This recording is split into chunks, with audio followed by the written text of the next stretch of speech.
सो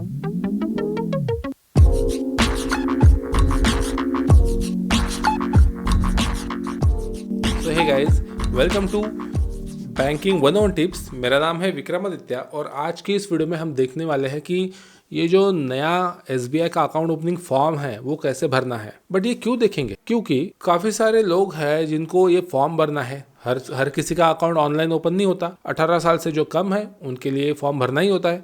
अगर आपको जॉइंट में अकाउंट खोलना है तो उसके लिए भी ये फॉर्म भरना होता है। अगर 10 साल से छोटा बच्चा है तो उसका अकाउंट जॉइंट में ही खुलता है पेरेंट्स के साथ, उनको भी यही फॉर्म भरना है। जो ऑलरेडी कस्टमर है SBI के, उनके लिए भी ये फॉर्म भरना ज़रूरी है अगर नया अकाउंट खोलना चाहते हैं वो। तो भले ही ऑनलाइन प्रोसेस अवेलेबल है, बट कुछ लोगों के लिए ये फॉर्म भरना ज़रूरी है क्योंकि उसके अलावा उनका अकाउंट नहीं ओपन होगा। तो ये फॉर्म कैसे भरना है यही हम इस वीडियो में देखेंगे। तो चलिए शुरू करते हैं। तो ये है हमारा saving bank account opening form. इससे हम सेविंग अकाउंट भी ओपन कर सकते हैं, माइनर के लिए भी, मेजर के लिए भी, बड़ा अकाउंट भी ओपन करते हैं। सभी तरह के सेविंग अकाउंट इस फॉर्म से हम ओपन कर सकते हैं। तो थोड़ा सा पास से देखेंगे इसे भरना कैसे है।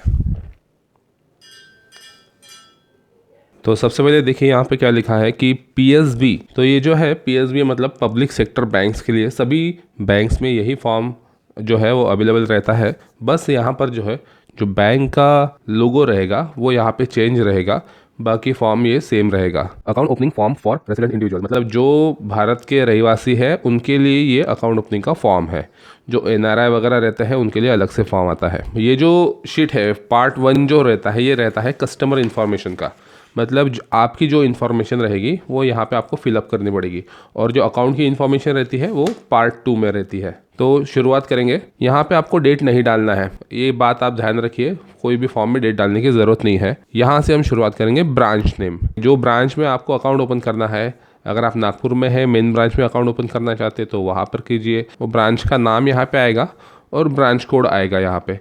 ब्रांच कोड अगर आपको नहीं पता है तो ब्लैंक छोड़ दीजिए। वैसे भी इसकी उतनी ज़रूरत नहीं है क्योंकि बैंक जो है खुद का स्टैम्प यहाँ पे लगाती है हर एक ब्रांच। कस्टमर आईडी और अकाउंट नंबर ये अलग अलग चीज़ें हैं। कस्टमर आईडी होता है आपका CIF नंबर जो आपके पासबुक में दिखेगा आपको, और अकाउंट नंबर तो अकाउंट नंबर है। एप्लीकेशन टाइप न्यू, अपडेट, ये कुछ करने की ज़रूरत नहीं है। CKYC नंबर की भरने की ज़रूरत नहीं है आपको यहाँ पर। मतलब बेसिकली आपको कुछ भी नहीं करना है, ठीक है। बस ये लिख दीजिए, बस हो गया। अब यहाँ से हम शुरुआत करेंगे पर्सनल डिटेल। तो सबसे पहले आपका नाम आएगा, फिर 2 बॉक्सेस छोड़ के, 1 या 2 बॉक्स छोड़ के आप अपने फादर का नाम लिखिए। उसके बाद फिर से 1 या 2 बॉक्सेस छोड़ के आपका सरनेम लिखिए। उसके बाद यहाँ पे देखिए क्या बोला है, मेडन नेम। मेडन नेम मतलब मिडल नेम नहीं होता है। इसको अगर आप गूगल करेंगे तो आपको यहाँ पे दिखेगा मेडन नेम मतलब विवाह से पहले का उपनाम। मतलब अगर आपकी शादी हो गई है, अगर आप लेडीज़ है तो कई सारे जगहों पे होता है कि लेडीज़ का नाम शादी के पहले कुछ और होता है, शादी के बाद कुछ और होता है। तो जो अगर आपका शादी के पहले का नाम कुछ और है तो आपको यहाँ पे मेडन नेम में लिखना है। अगर ये आपके लिए अप्लीकेबल नहीं है तो इसे ब्लैंक छोड़ दीजिए, ठीक है। कुछ लिखने की ज़रूरत नहीं। उसके बाद डेट ऑफ बर्थ, जन्म तारीख यहाँ पे लिखिए। जेंडर आपका क्या है, मेल है, फीमेल है, थर्ड जेंडर है। अगर आपको पता नहीं तो देख लीजिए। कहाँ पे देखोगे, आपके बर्थ सर्टिफिकेट पे, उसमें लिखा होता है, ठीक है। इधर उधर जाके मत देखिए। उसके बाद मैरिटल स्टेटस, मैरिड है, अनमैरिड है, अदर है, ये भी आपको यहाँ पे टिक करना है। ये भी आप देख लीजिए। ये कहाँ पे देखोगे, इसके लिए आपको जाना पड़ेगा। मिरर के सामने खड़े हो जाइए। अगर आप खुश हो तो मतलब अनमैरिड हो। अगर आपके चेहरे पे थोड़ी शिकन महसूस हो रही है, चेहरा थोड़ा सा उतरा हुआ है, तो शायद आप मैरिड हो सकते हैं। मगर फिर भी एक बार कंफर्म कर लीजिए। घर में अगर पत्नी होंगी तो मतलब आप मैरिड हैं, अगर नहीं होंगी तो फिर एक बार थोड़ा देख लेना। अभी नेम ऑफ फादर यहाँ पे लिखा है फादर, मदर, स्पाउस। अगर आप अनमैरिड हो तो स्पाउस लिख नहीं सकते क्योंकि यहाँ पे लिव इन का अभी तक कुछ ऑप्शन आया नहीं है फॉर्म में, ठीक है। यहाँ पे अगर आप फादर या मदर का नाम लिखते हैं, अगर फादर का नाम नहीं पता है तो मदर से पूछ लीजिए, मदर बता देगी। या फिर डायरेक्ट फादर से पूछने जाएंगे तो कुछ कनपट मिल सकती है, तो मतलब आपको पता होना चाहिए। तो यहाँ पे लिख दीजिए नाम। उसके बाद नेम ऑफ गार्डियन। गार्डियन का कब आएगा क्लॉज, जब आप 18 साल से छोटे हो। 18 साल से कम हो, माइनर हो, तो उस समय आपको यहाँ पे गार्डियन का नाम लिखना पड़ेगा। अब मोस्ट ऑफ द केसेस में जो फादर या मदर होते हैं वही गार्डियन होते हैं, तो उनका ही नाम यहाँ पे आएगा। मैं अभी तो मैंने ब्लैंक छोड़ा है, अगर आपके लिए एप्लीकेबल है तो नेम ऑफ गार्डियन में जो है वो आपको फादर या मदर का नाम लिखना है। या फादर या मदर नहीं है तो जो भी आपकी केयर टेकर है तो उनका नाम यहाँ पे आएगा। आपके ग्रैंडफादर भी हो सकते हैं, ग्रैंड मदर भी हो सकते हैं, काका काकू मामा, मतलब जो आपका केयर करते हैं उनका। अब रिलेशनशिप लिखना पड़ेगा आपको उनके साथ, क्या रिलेशनशिप है तो वो लिख दीजिएगा। नेशनलिटी जो है वो इंडियन ही आएगा, अदर नहीं आएगा क्योंकि ये फॉर्म ही इंडियन के लिए है, तो फिर भी पता नहीं क्यों पूछा है, फिर भी इसे हमें टिक कर देना है। अब ऑक्यूपेशन क्या है आपका, आप क्या गवर्नमेंट एम्प्लॉय है या बिजनेस करते हैं या स्टूडेंट है, तो इसमें से इतने सारे ऑप्शन है। अगर आप स्टूडेंट है तो यहाँ पे टिक कर दीजिए और आगे बढ़िए। ऑर्गेनाइजेशन नेम आपके लिए एप्लीकेबल नहीं है क्योंकि आप अभी स्टूडेंट है तो ये एप्लीकेबल नहीं है, बट अगर आप कहीं पे जॉब वगैरह करते हो तो आपकी जो भी जहाँ पे भी जॉब करते हो वो नाम यहाँ पे आएगा। एनुअल इनकम, जो भी आपका एनुअल इनकम है यहाँ पे डालिए। अगर आप स्टूडेंट है तो यहाँ पे 20,000 रुपये डालिए, क्योंकि घर से पॉकेट मनी तो लेते हो आप पेट्रोल भरने के लिए वगैरह, है ना, तो वो आपका एक तरह से इनकम ही है, तो वो एनुअल इनकम है, एक नॉमिनल एक 20,000 रुपये यहाँ पे डाल दो। अब सोर्स ऑफ फंड, अगर आप सैलरीड है तो यहाँ पे सैलरी लिखिए। बिजनेस से आ रही है इनकम तो बिजनेस को टिक कीजिए। अगर फार्मर है, खेती बाड़ी करते हैं तो यहाँ पे टिक कीजिए।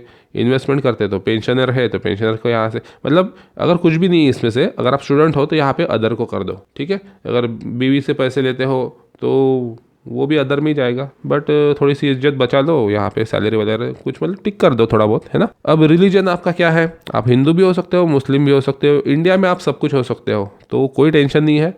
अगर यहाँ पे अभी इतने सारे रिलीजन है इंडिया में तो यहाँ पे जगह नहीं है, तो इसलिए जो 4 मेजर रिलीजन है उनका यहाँ पे लिखा है।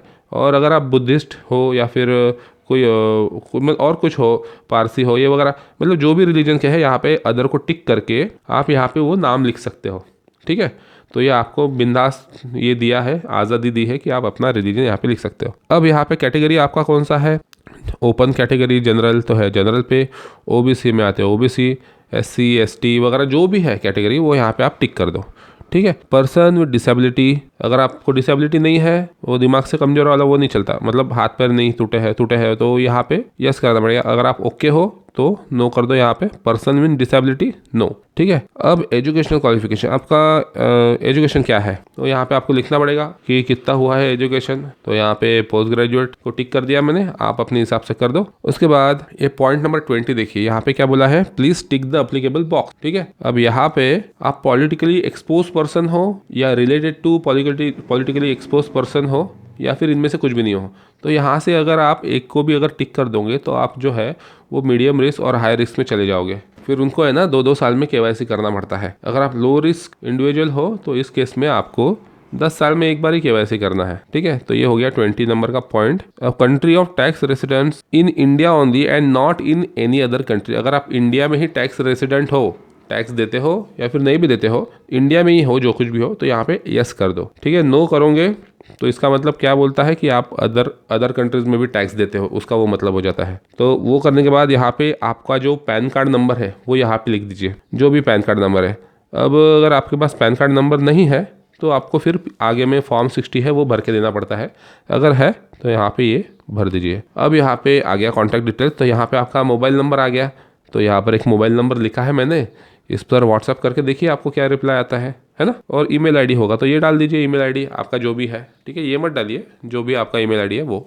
अब आ गया पेज 2 पे। पेज 2 पे देखिए, अब यहाँ पे क्या बोला गया है कि आपके जो भी ऑफिशियली वैलिड डॉक्यूमेंट्स है उनमें से एक आपको यहाँ पे देना है। अब ओवीडीज में यहाँ पर पासपोर्ट भी है, वोटर आईडी भी है, ड्राइविंग लाइसेंस है, प्रूफ ऑफ पोजीशन ऑफ आधार, मतलब जो कुछ भी आपके पास है उसमें से एक देना है। तो यहाँ पे मैं प्रूफ ऑफ पोजीशन ऑफ आधार मतलब आधार कार्ड दे रहा हूँ, तो यहाँ पे आधार को टिक कर दूंगा और यहाँ पे हमें जो है आधार का नंबर डालना है। Issued by government of India, issue date वगैरह डालने की जरूरत नहीं, डालना है तो डाल दीजिए, ठीक है। उसके बाद जो आधार पर एड्रेस है वही एड्रेस आपको यहाँ पे डालना है, ठीक है। ऐसा नहीं होगा कि आपका एड्रेस आधार पर कुछ और है और आप यहाँ पे कुछ और ही लिख रहे हैं तो अकाउंट पे स्टॉप आ जाता है। तो इस वजह से ये एड्रेस जो जैसा है आपका आधार पे सेम वैसा ही एड्रेस आपको यहाँ पे डालना है। उसके बाद नीचे नीचे आएंगे, यहाँ पर कुछ भरने की ज़रूरत नहीं, यहाँ पर जो एड्रेस है इसको सेम एज कर देंगे। उसके नीचे फिर से एक ओवीडी का एक ये दिया गया है, बट इसमें मत जाइए, आप जो मैंने बोला है उतना कर दीजिए, आपका प्रोसेस जो है वो इजी हो जाता है। अब ये डिक्लेरेशन वगैरह है, यहाँ पे आपको फोटो लगाना है, ठीक है। फोटो यहाँ पे लगाइए आपका अच्छा सा फोटो और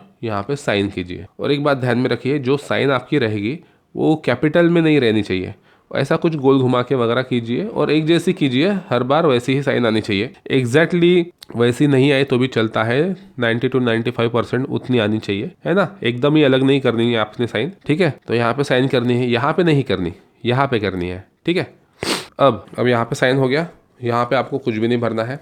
अब हम जाएंगे नेक्स्ट पेज पे। अब ये देखिए, ये है account opening form for individual part 2। अभी तक जो हमने भरा था वो पार्ट 1 था, वो था CIF के डिटेल जो भरे। अब ये पार्ट 2, यहाँ पे आपको ज़्यादा कुछ नहीं भरना है, ठीक है। ये जो है ये ऑफिस के लिए रहता है, ऑफिस यूज़ के लिए, यहाँ पे कुछ नहीं करना है। टाइप ऑफ अकाउंट में आपका आएगा सेविंग अकाउंट, तो यहाँ पे सेविंग बैंक अकाउंट आ गया, ठीक है। यहाँ पे मोड ऑफ ऑपरेशन आप सिंगल यूज़ करने वाले हैं तो यहाँ पे सेल्फ आएगा, सेल्फ को टिक करना है। ATM अगर आपको चाहिए तो उस पर कौन सा नाम चाहिए, तो नहीं भी लिखोगे तो जो नाम से आपका अकाउंट बन रहा है वो नाम आपका यहाँ पे आ जाएगा, ठीक है। चेकबुक अगर चाहिए तो यहाँ पे चेकबुक को टिक कर दीजिए, अगर आप माइनर हो तो चेकबुक नहीं मिलेगा, ठीक है। चेकबुक को टिक कीजिए। इंटरनेट बैंकिंग चाहिए तो यहाँ पे यस को टिक कर दीजिए। फिर SMS अलर्ट अगर चाहिए मोबाइल नंबर पे तो इसको टिक कीजिए, यस को। Phone banking services yes, mobile banking yes, passbook required yes, e statement and monthly interval required, हर महीने आपको स्टेटमेंट आ जाएगा आपकी ईमेल ID पे, ठीक है। तो ये सब आप टिक कर सकते हो, नहीं भी टिक करोगे तो भी बाद में भी अकाउंट ओपन होने के बाद भी आप कर सकते हो। अब यहाँ पे term deposit, fix deposit, multi option deposit, recurring deposit, ये सब दिया है, ये सब भरने की जरूरत नहीं क्योंकि हम सेविंग अकाउंट ओपन कर रहे हैं।